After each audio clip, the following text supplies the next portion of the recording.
देखिए, पठानिया साहब से भी हमारी बात हो गई, रविंदर रैना जी से भी हमारी बात हो गई। इस वक्त बारी है अब यहाँ के लोगों से बातचीत करने की, क्योंकि उधमपुर ईस्ट के जितने भी लोग हैं, देखने को मिल रहा है कि वो लोग पठानिया साहब को वोट करना चाहते हैं। और एक ही नारा सुनाई दे रहा है यहाँ पर कि मोर कुत्ते लानी है, फुल्ला उत्ते लानी है। लोगों से जानेंगे और पूछेंगे उनसे कि क्या उनके विचार हैं। आप अपना नाम बताएं सर। जी, मेरा नाम गिरजालाल पादा है। आप यहाँ उधमपुर ईस्ट में कहाँ पे रहते हैं? उधमपुर ईस्ट में रहता हूँ, पंचायत रिट्टी से हूँ मैं। मेरी पंचायत रिट्टी है, वहाँ का लोकली हूँ मैं, सरपंच भी हूँ मैं गाँव का। तो इस समय जो माहौल है बिल्कुल आरएस पठानिया साहब के पक्ष में है। इस समय जो वोट डालेंगे 370 टूटने के बाद, ये पहला इम्तिहान है हमारे स्टेट का। जो मोदी जी ने हमारे लिए काम किए हैं, चाहे आयुष्मान कार्ड की बात होगी, चाहे बेटी बचाओ बेटी पढ़ाओ की होगी, जो बेटियों को शादी के लिए 50,000 मिलता है मोदी जी की देन से, चाहे इंदिरा आवास जो PM के जो केस होते हैं वो मकान मिलते हैं वो उसका हो, या किसान के लिए जो 10,000 किया, पहले 6 मिलता था 10 किया वो हो। सड़कों का जाल देखिए। लोग जो इस समय वोट डालेंगे वो डेवलपमेंट को देख के डालेंगे, जो डेवलपमेंट की है। तो मैं सरपंच हूँ, पहली बार भी सरपंच है, मेरे साथ टेनुल है। पहले इतने पैसे नहीं मिलते थे हमें, लेकिन इस समय जो 23 लाख का बजट होता है, जो पंचायत अपने खाते से काम करवाती है, पहले तो मांगने पड़ते थे, खुद पंचायत के खाते में आते, बड़ी बात होती है। तो मतलब डेवलपमेंट आपको देखने को मिली है? जी बिल्कुल, बहुत मिली है। और हम ये चाह रहे हैं सिर्फ फूल ही खिलेगा जम्मू कश्मीर में। घर घर में हो रही है चर्चा, वह दिन भी नजदीक आ गया है। दुनिया कहेगी देखो लोगों, सिर्फ जम्मू कश्मीर में कमल का फूल छाल गया है। अच्छा, कमल के फूल के तो चलो खिलने की अभी बात चल ही रही है, दूसरी तरफ हम देख पा रहे हैं और भी बड़ी सारी पार्टीज हैं। पर देखिए, आरएस पठानिया में ऐसा क्या खास लगता है आपको कि आप उनको ही वोट करना चाहते हैं? देखिए, वोट जब किया जाता है तो वो 2 बेसिस पे किया जाता है, या तो पार्टी देखी जाती है या तो कैंडिडेट देखा जाता है। अब आप लोग आरएस पठानिया से इतना प्यार करते हैं, तो क्या रीजन है उनसे इतना प्यार करने का? देखिए मैडम जी, जो राजा बनता है ना, राजा की क्वालिटी होता है, ही इज वेल क्वालिफाइड। वो एक वकील हैं, वो जानते हैं कि लोगों के प्रति या समाज के प्रति मेरा क्या दायित्व रहेगा, किस तरह से मैं उसका न्याय करूंगा। तो वो जो भी लड़ाई लड़ेंगे वो कानूनी लड़ेंगे, कानून के बाहर जाके वो कोई लड़ाई नहीं लड़ेंगे। इसलिए हमें सबसे प्रिय हैं, एक तो लोकल हैं, वो बिल्कुल लोकल हैं, और आम लोगों से वो मिलते जुलते रहते हैं। हम सबसे उनको ज्यादा चाहते हैं। हमारा आरएस पठानिया ही हमारा MLA होगा। जय हिंद, जय भारत। आप अपना नाम बताइए। मेरा नाम कुलदीप शर्मा है। थोड़ा सा आप यहाँ पे आ जाए ताकि मैं ठीक से खड़े हो पाऊँ। अब आप बताइए कि आपका कौन सा पंचायत है या कहाँ से आप एग्जैक्टली बिलोंग करते हैं उधमपुर ईस्ट? मेरा नाम कुलदीप शर्मा है, मैं पंचायत हल्का दलपुर ब्लॉक जगानू से बिलोंग करता हूँ। तो अब देखिए, आरएस पठानिया के बारे में इन्होंने बता दिया कि आप लोगों के लिए वो क्यों खास हैं, पर दूसरी तरफ और भी कई ऐसे यहाँ पर लोग हैं जो आरएस पठानिया के ऑपोजिट यहाँ पर खड़े हुए हैं। आप उनको क्यों मौका नहीं देना चाहते? देखिए मैडम, एक तो मोदी की नीतियाँ जो हैं, भाजपा की नीति हैं, भाजपा जो बोलती है उसका जो मैनिफेस्टो है उसके आधार पर हम वोट कर रहे हैं। भाजपा की कथनी और करनी में कोई फर्क नहीं होता है। दूसरी तरफ आरएस पठानिया जी जो है, जो पहले भी रामनगर से विधायक रहे हैं, और जम्मू कश्मीर जो विधानसभा के अंदर वो सर्वश्रेष्ठ विधायक का उन्हें पुरस्कार मिला है, इसलिए हम उनको सपोर्ट कर रहे हैं। देखिए, कई बार क्या होता है कि मैनिफेस्टो में और भी चीजें लिखी जाती हैं। दूसरी तरफ हम देखते हैं NC का जो मैनिफेस्टो है वो बोलता है कि 200 यूनिट बिजली फ्री मिलेगी।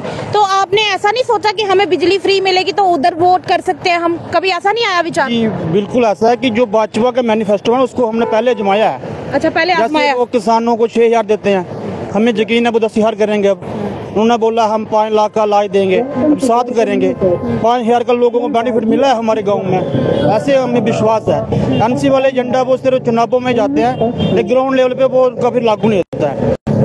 आप बताइए, क्या नाम है आपका? रमेश कुमार। आप कौन से पंचायत से हैं, कौन से इलाके से हैं? मैं कोलाला पंचायत से हूँ। अच्छा, तो इतने सारे लोग आज आरएस पठानिया को वोट कर रहे हैं, आप बुजुर्ग हैं, बुजुर्ग होने के नाते क्या सोचते हैं और कैसा लगता है देख के कि इस उम्र में किसी को एक बेस्ट MLA होने का अवार्ड भी मिल चुका है, दूसरी तरफ लोगों से इतना प्यार भी करते हैं, क्या सोचते हैं? देखो, मैं बचपन में कश्मीर रहा 17 साल। अच्छा। मैंने वहाँ की हुकूमतें देखी हैं, वहाँ के जुल्म और सितम देखे हैं। आज पहली बार 70 साल में हमारे स्टेट के अंदर, हमारे सूबे जिले के अंदर BJP की जो हुकूमत आने वाली है जम्मू कश्मीर में, हम उसका साथ देते हैं। पठानिया साहब एक गाँव के बंदे हैं, हमें पता है हमें जीतने के बाद भी ये बहुत सारे हमारे काम हल करेंगे।